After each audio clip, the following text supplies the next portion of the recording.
Congreso Virtual del Colegio Mexicano de Ortopedia 2020.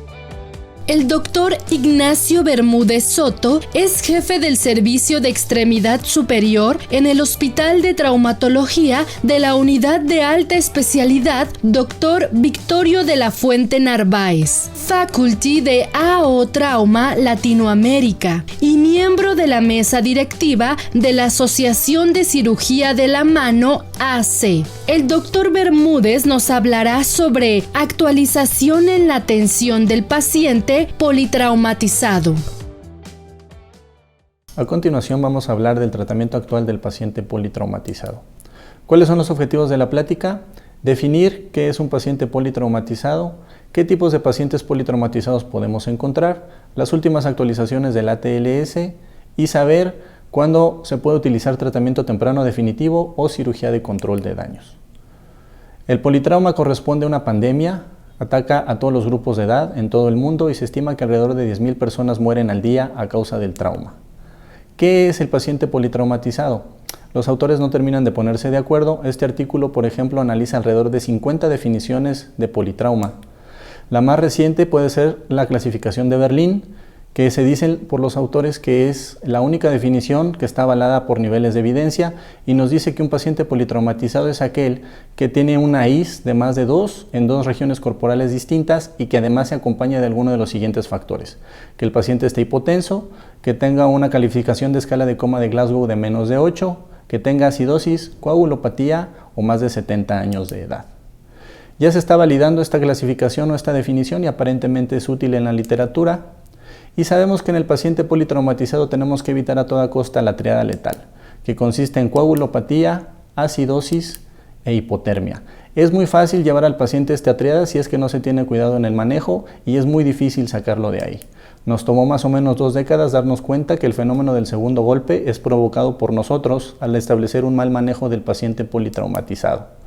¿Cuántos tipos de paciente politraumatizado podemos encontrar de acuerdo a sus parámetros fisiológicos? Básicamente son 4, el paciente estable, el paciente borderline o limítrofe, el paciente inestable y el paciente in extremis o en extremo.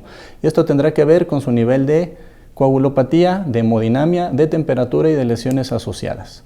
De ahí, como no todos los pacientes pueden ser tratados de la misma manera, se tomó el concepto de control de daños de la Marina de los Estados Unidos, en el cual a toda costa se tienen que evitar reparaciones innecesarias y única y exclusivamente lo necesario para que el barco se mantenga a flote y pueda regresar a puerto.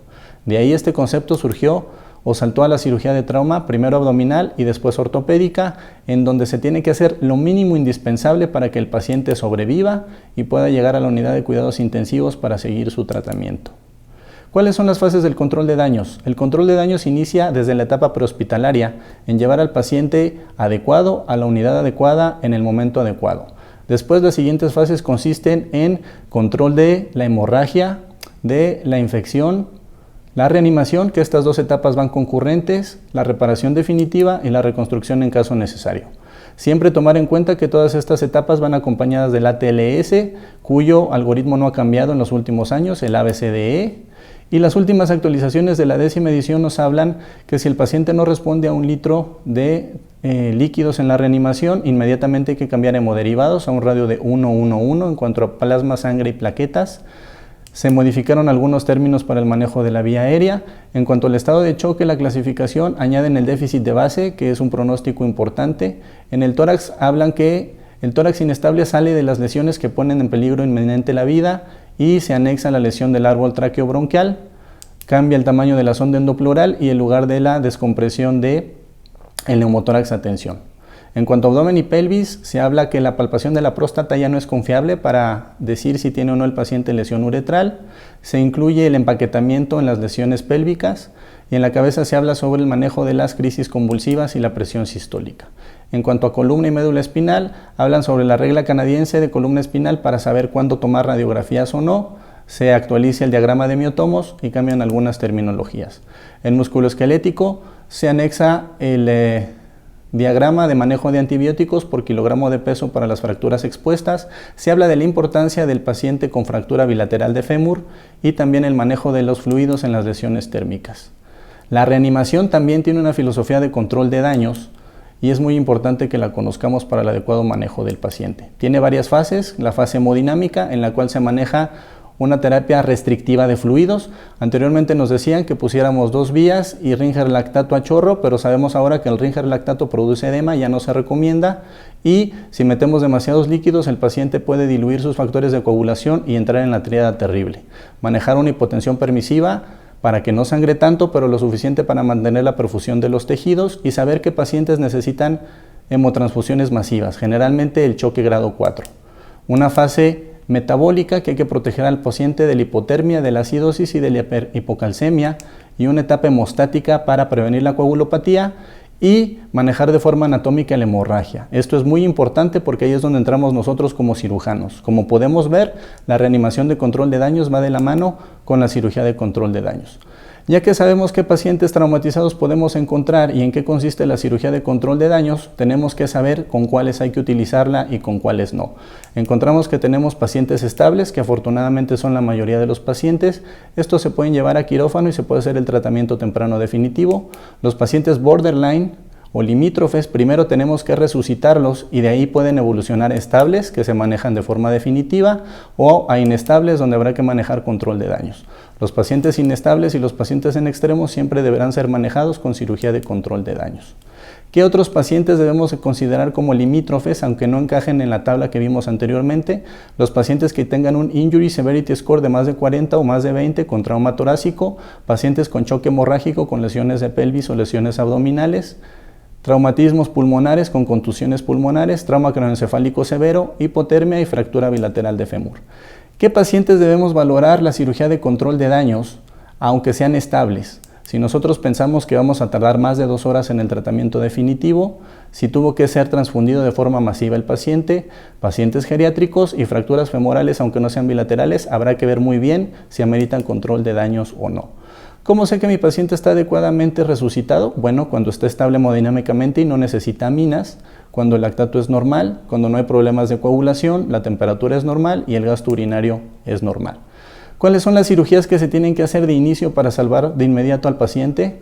La descompresión de cavidades, el neumotórax, el hemotórax, el tamponade cardíaco y el control de las lesiones que dan hemorragias exsanguinantes. ¿Cuándo se tienen que hacer toracotomías, laparotomías, fijaciones de fracturas de pelvis o extremidades severamente lesionadas?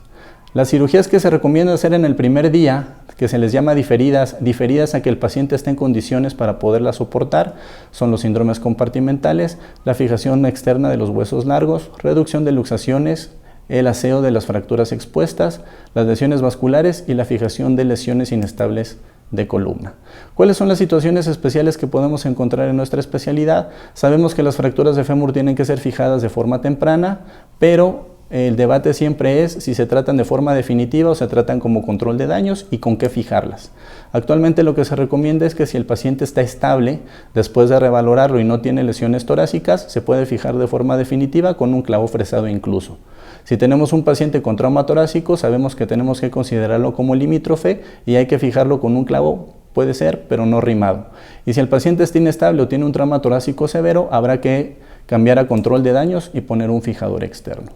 Otra lesión que merece mención aparte es la disrupción pélvica con hemorragia masiva, que mata más o menos a la mitad de los pacientes si es que no se detecta a tiempo. Saber cuándo utilizar el C-clamp, cuándo utilizar el fijador externo o incluso la sábana si no se tiene otra cosa. Algunos autores recomiendan la angiografía y la embolización, pero es posible en muy pocos casos, no siempre se tiene a la mano, no siempre la hemorragia es arterial, toma tiempo y lo que se recomienda actualmente es, después de poner el fijador, hacer un empaquetamiento retroperitoneal. Los pacientes geriátricos también merecen mención aparte porque sabemos que en ellos el trauma de baja energía se comporta como de alta, su reserva fisiológica es muy pequeña y se pueden deteriorar de forma muy rápido. ¿Cuándo se hace la cirugía definitiva de forma segura? Sabemos que si es control de daños, el primer día únicamente se salva la vida del paciente. Del día 2 al 4 no hay que hacerle nada porque el paciente cursa por una etapa hiperinflamatoria sistémica, únicamente hay que vigilarlo. Del día 5 al 10 es nuestra ventana de oportunidad, pero si no se puede hacer la fijación definitiva en ese momento, del día 11 al 20 tampoco hay que intervenirlo porque el paciente va a estar en una etapa de inmunosupresión, se nos va a complicar y hasta después de la tercera semana se puede otra vez intervenir el paciente o hacer los procesos de reconstrucción. Actualmente hay partidarios del tratamiento temprano definitivo y de la cirugía de control de daños. A quienes no gustan mucho de la cirugía de control de daños dicen que se está usando de más, que se someten a los pacientes a tiempos prolongados de hospitalización y a gastos innecesarios.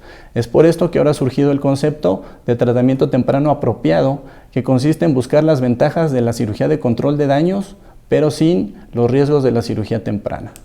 Y como podemos ver, ya se ha extendido la cirugía de control de daños a todas las subespecialidades, a la mano, a la cadera, a la columna. Habrá que ver si realmente es de utilidad o se está desvirtuando el proceso o el objetivo general de la cirugía de control de daños.